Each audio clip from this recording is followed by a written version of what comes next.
जिला कांग्रेस का अध्यक्ष होने के नाते पूरी जिला कांग्रेस, हमारे सीनियर नेता, हम सब छात्रों के साथ।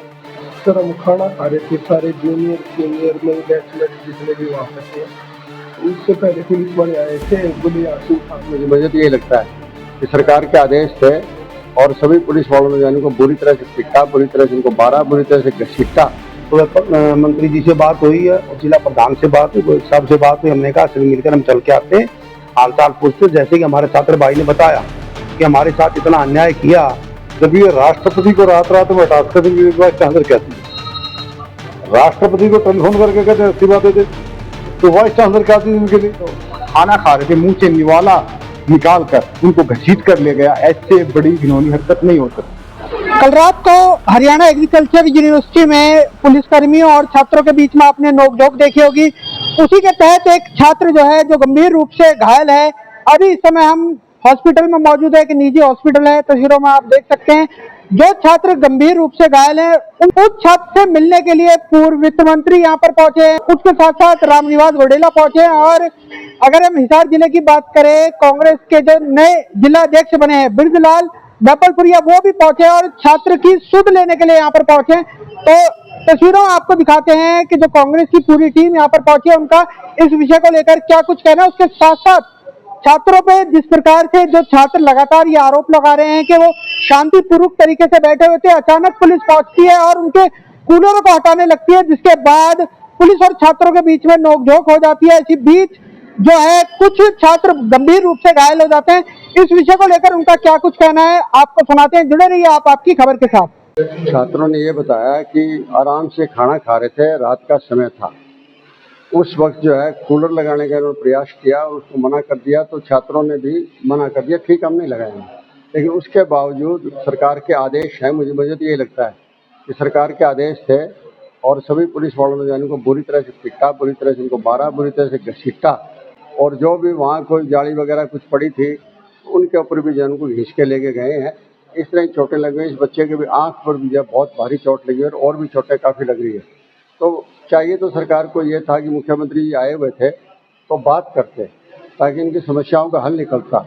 ये कोई नई बात तो लेकर आ नहीं रहे थे। जो सरकार ने माननी थी बातें पहले, चाहे वो कमेटी या मंत्री की थी, चाहे बाद में एमएलए को ड्यूटी लगाई थी, उस बात को मानना चाहिए था। और जो कार्रवाई होनी चाहिए थी वीसी के खिलाफ, उसको छुट्टी को भेजना चाहिए था।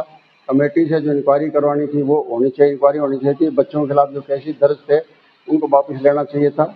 और जो एफआईआर दर्ज पुलिस वालों पर और दूसरों पर जो करक के दर्ज कर रखे थे, उस पर कार्रवाई होनी चाहिए थी। कोई किस्म की कार्रवाई नहीं की। इसलिए उन्होंने पहले नोटिस दे के कि हम फलानी तारीखों पर धरना शुरू करेंगे, हमारी बातों को मान लें। लेकिन सरकार की बेशर्मी है कि उन्होंने मानी नहीं। और उसके बाद ये बच्चे बैठे, तो उससे ज़्यादा जो है ना, एक किस्म का ये मैं कहता हूँ सरकार की तरफ से एक जघन्य अपराध है। पढ़ने वाले बच्चों के ऊपर इस तरह चोटें मारना, ये बिल्कुल ही गलत, हम इसको कंडम करते हैं। और जिन पुलिस अधिकारियों कर्मचारियों ने ये लाठीचार्ज किया है, उनके खिलाफ कार्रवाई होनी चाहिए, उनके खिलाफ केस दर्ज होने चाहिए। शांतिपूर्ण तरीके से बैठे बच्चे थे, तो इसकी हम बहुत निंदा भी करते हैं और साथ कहते हैं इनके ऊपर कार्रवाई भी होनी चाहिए। और ये जो मांगे चीज इनके थे, उनको सरकार को मानना चाहिए। मुख्यमंत्री को अपने वाइस चांसलर के खिलाफ लगातार विधानसभा में आंदोलन है, उसके बाद भी सरकार कार्रवाई नहीं कर रही। वाइस चांसलर बड़ा हो गया है, या मतलब सरकार कोई दबाव नहीं सर, मुझे लगता है कि सरकार ही कोई दबाव कर रहा है। अगर सरकार चाहे तो वाइस चांसलर क्या चीज़ है, लेकिन मुझे लगता है कि सरकार के चाहते हैं। और कई बार कई अदर कंसिडरेशन के भी वाइस चांसलर लगाए जाते हैं, जो कि मैं अभी मेरे मुंह से कह नहीं सकता। कंसिडरेशन कई होती है जिसके लगाए जाते हैं, तो इसलिए उनको फिर खुली छूट दे दी जाती है। जितनी वो लूट मचाओ, जिसकी भर्ती करे भर्ती करो, जिसको मारो पीटो, जिसको पीटना हो कोई कार्रवाई करो, पूरी इनको छूट मिल रखी है। मतलब थानेदार को भी छूट नहीं हुआ करती, वो भी कानून से डरता है। ये तो थानेदार से भी ज़्यादा जो है वाइस चांसलर का हाल है। तो मैं कहता हूँ सरकार का इसमें दोष है। ये सरकार ने तो बात की थी, मंत्री भेजे अपने, बाद में एमएलए भेजा अपना, और तय हुए थे। और तय होने के बाद बच्चों ने फिर जो उनके कहने से धरना अपना उठा लिया था सबने। और ये अकेले नहीं है बच्चे, सारा समाज इसके पीछे है।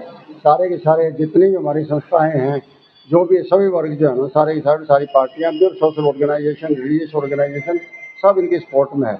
अगर इस तरह करते रहेंगे तो ये फिर आंदोलन घटने की बजाय आगे बढ़ेगा। हरियाणा के इतिहास में पहली बार हुआ है कि जो बच्चे खाना खा रहे थे, मुंह से निवाला निकाल कर उनको घसीट कर ले गया। ऐसे बड़ी घिनौनी हरकत नहीं हो सकती। बच्चों ने जब संघर्ष किया था, हम सब सर्व समाज उनके साथ चल रहे थे, उस दौरान उन्होंने 8 मांगे रखी थी। वो 8 मांगे ठीक धरना समाप्त करने से पहले माननीय मुख्यमंत्री जी ने मान ली थी, उसका भी आज दोबारा करना पड़ता है। क्या इससे तो बड़ा विषय हो गया वाइस चांसलर। तो हम तो यही सरकार से प्रार्थना करते हैं कि जल्दी से इनकी मांग के, और जो बर्खास्त कर्मचारी जिन्होंने हाथापाई की उनको बर्खास्त करना चाहिए। ये छात्रों की जायज मांग है, ये अड़िंग है। फिर भी हम हर छात्र के साथ सर्व समाज और जिला कांग्रेस का अध्यक्ष होने के नाते पूरी जिला कांग्रेस, हमारे सीनियर नेता, हम सब छात्रों के साथ। वही सर, लगातार बीजेपी सरकार को लेकर ये कहा जा रहा है कि 5.5 सरकार है, क्या आप सहमत हैं? देखिए, मैं एक ही बात बताऊंगा आपको, मैं ज्यादा नहीं बोलता, अक्सर कम ही बोलता हूँ। जब ये राष्ट्रपति को रात में हटा कर वाइस चांसलर क्या चीज है? राष्ट्रपति को टेलीफोन करके कहते इस्तीफा दे दे, तो वाइस चांसलर क्या चीज इनके लिए? प्रोफेसर साहब ने सारी बात कह दी, समझदारी से सारी बात बता दी। हम कुछ कह नहीं सकते, किस आदमी को कहाँ उपयोग करना है इन्होंने वहाँ ये करते हैं। और वादा खिलाफी आंदोलन तो पहले भी हुए। एक बता दो, कांग्रेस के टाइम में जो वादे किए हो, मैं काफी संघर्षों बीच में रहा, एक भी पूरा ना किया उसका नाम बता दो, नहीं एक पूरा किया हो तो बता दो। ज्यादा हम कुछ नहीं कहते, हम छात्रों के साथ हैं। बिल्कुल ठीक बात है। हम छात्र भाई से मिलने के लिए आए हैं। हमारे को सुबह ही पता लगा था, अंबार से सुबह पता लगा कि ऐसे ऐसे घटना घट गई रात। तो मंत्री जी से बात हुई है और जिला प्रधान से बात हुई, साहब से बात हुई। हमने कहा सभी मिलकर हम चल के आते हैं, हाल चाल पूछते। जैसे कि हमारे छात्र भाई ने बताया कि हमारे साथ इतना अन्याय किया, हम शांतिपूर्ण तरीके से बैठे थे, घसीटना, हाथ मरोड़ना, आंख में मुक्का मारना, पेट पर हाथ मारना, ऐसी और ओछी हरकत करना, हम सभी कांग्रेस पार्टी के कार्यकर्तागण और नेतागण सभी हम इसकी घोर निंदा करते हैं और सरकार ने इन बच्चों की मांग माननी चाहिए। तो पहली बार ऐसा हुआ होगा कि मुख्यमंत्री यूनिवर्सिटी में आ रहा हो, यूनिवर्सिटी के बच्चे आंदोलन कर रहे थे, उनसे बातचीत करने की बजाय लाठी से बातचीत करना, ये कौन सी भाषा है? नहीं, सीएम साहब ने करनी चाहिए। और सीएम साहब तक जो कर्मचारी होते हैं, अधिकारी होते हैं, उनको सारी बात नॉलेज में लानी चाहिए कि बच्चे बैठे हैं। क्या पता सीएम साहब को नहीं पता हो, इस चीज़ के बारे में हम नहीं कह सकते। अगर पता नहीं है तो बतानी चाहिए, अगर बेरा है तो मिलना चाहिए। बच्चों से तो बात करेंगे, बच्चों से ही तो भविष्य बनता है। सरकार बच्चों से बनी है। आज 36 बिरादरी, सभी समाज, सभी संगठन, हम सभी बच्चों के साथ हैं। आखिरी तक संवाद खत्म हो गया इस सरकार में। संवाद तो है ही नहीं, ना जिम्मेदारी है ना संवाद, ना तो अकाउंटेबिलिटी, ना रिस्पॉन्सिबिलिटी, ना एक्सेसिबिलिटी, कोई चीज़ नहीं।